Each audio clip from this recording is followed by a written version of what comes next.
الحمد لله وكفى والصلاة والسلام على سيد الرسل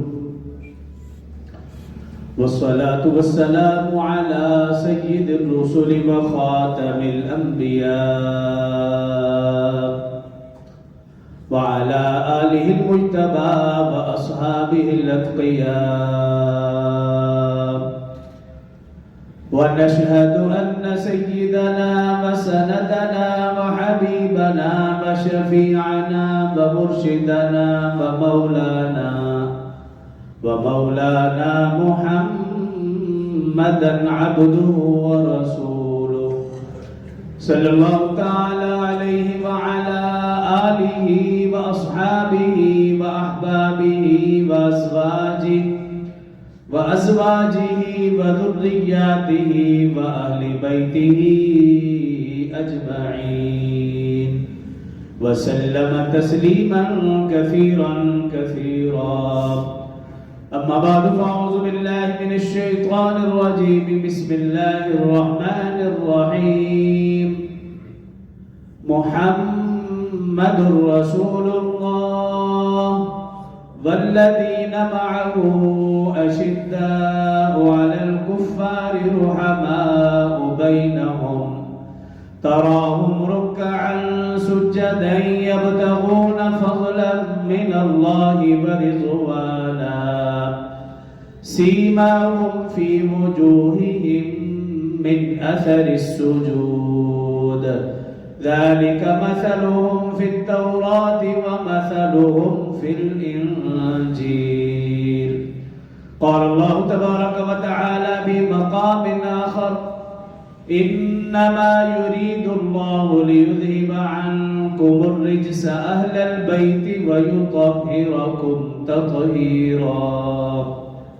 صدق الله العظيم وصدق رسوله النبي الكريم ونحن على ذلك لمن الشاهدين والشاكرين والحمد لله رب العالمين.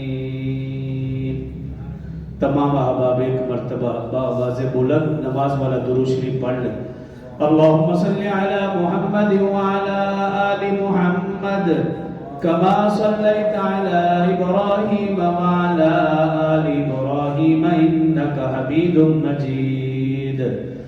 اللهم بارك على محمد وعلى آل محمد كما باركت على إبراهيم وعلى آل إبراهيم إنك حميد مجيد.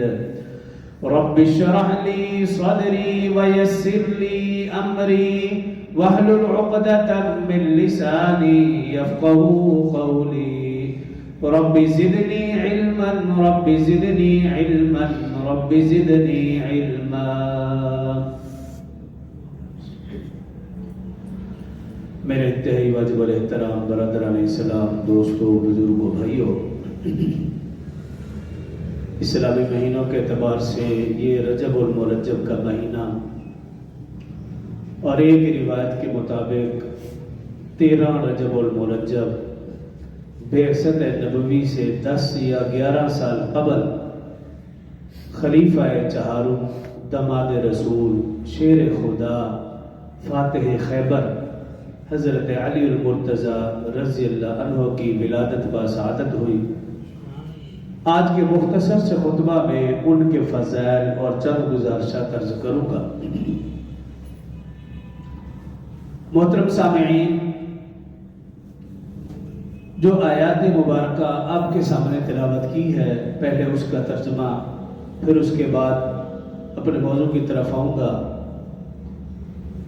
26واں پارہ سورہ حجرات، اس کی آخری آیت مبارکہ، اللہ رب العزت نے ارشاد فرمایا محمد رسول اللہ، محمد صلی اللہ علیہ وآلہ وسلم اللہ کے رسول ہیں. والذین معہ، اور وہ لوگ جو ان کے ساتھی ہیں. اشداء علی الکفار، وہ کافروں کے بارے میں انتہائی سخت ہے.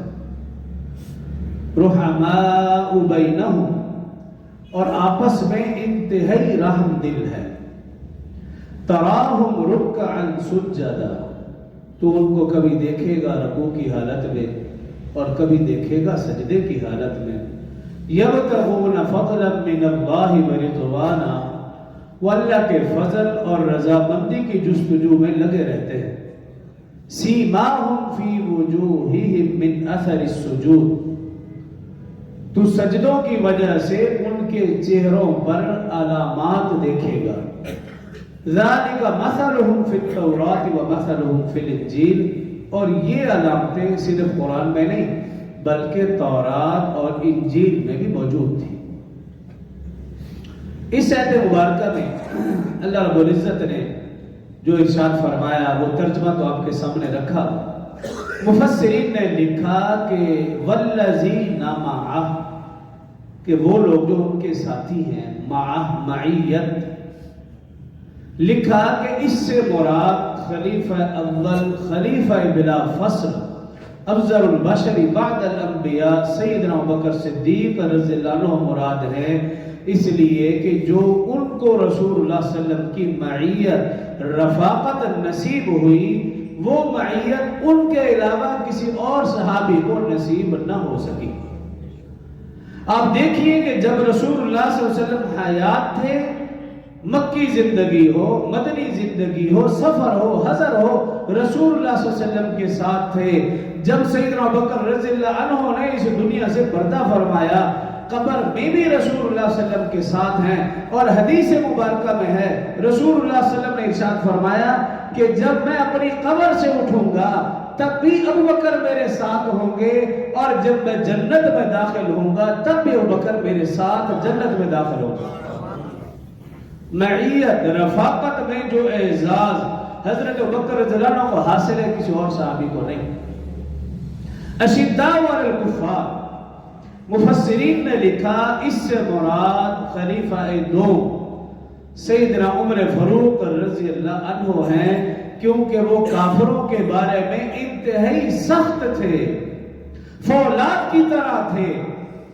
اشدہم فی امر اللہ عمر، رسول اللہ صلی اللہ علیہ وسلم کا فرمان، کافروں کے بارے میں انتہائی سخت. رحماء بینہم، آپس میں انتہائی رحم دل. حضرت عثمان غنی رضی اللہ عنہ اس سے مراد ہے. حضرت عثمان غنی رضی اللہ عنہ انتہائی رحم دل اور سخی تھے، ان کی مثال کوئی نہیں. اور آگے اللہ نے کیا فرمایا؟ تراہم رکعا سجدا. مفسرین نے لکھا کہ اس سے مراد شیر خدا حضرت علی المرتضی رضی اللہ عنہ ہیں، اس لیے کہ عبادت و ریاضت میں، شجاعت و بہادری میں ان کا ساری دنیا میں نہ آج تک پیدا ہوا اور نہ ہی قیامت تک پیدا ہو سکتا ہے. یبتغون فضلا من اللہ ورضوانا، وہ ہر وقت اللہ کے فضل اور رضامندی کی جستجو میں لگے رہتے ہیں. لکھا اس سے مراد دیگر صحابہ کرام. اب ان کی علامات جو قرآن کہہ رہا ہے، سیماہم فی وجوہہم من اثر السجود، چاروں خلفاء ہوں یا دیگر صحابہ کرام ہوں، ان کی علامت کیا بتائی کہ ان کے چہروں پر، ان کی پیشانی پر سجدے کے اثرات. اور فرمایا یہ علامت صرف قرآن میں نہیں، ذالک مثلہم فی التوراۃ والانجیل.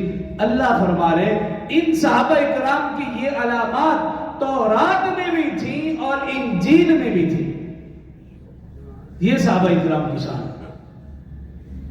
اور جو اگلی آیت مبارکہ تلاوت کی 22واں سپارہ پہلا صفحہ، اللہ رب العزت نے ارشاد فرمایا انما یرید اللہ لیذھب عنکم الرجس اہل البیت ویطہرکم تطہیرا. اللہ رب العزت ارشاد فرما رہے کہ اللہ چاہتے یہ ہیں کہ وہ گندگی کو اہل بیت سے دور کر دیں اور اہل بیت کو ایسے پاک کر دے جیسا کہ پاک کرنے کا حق ہے.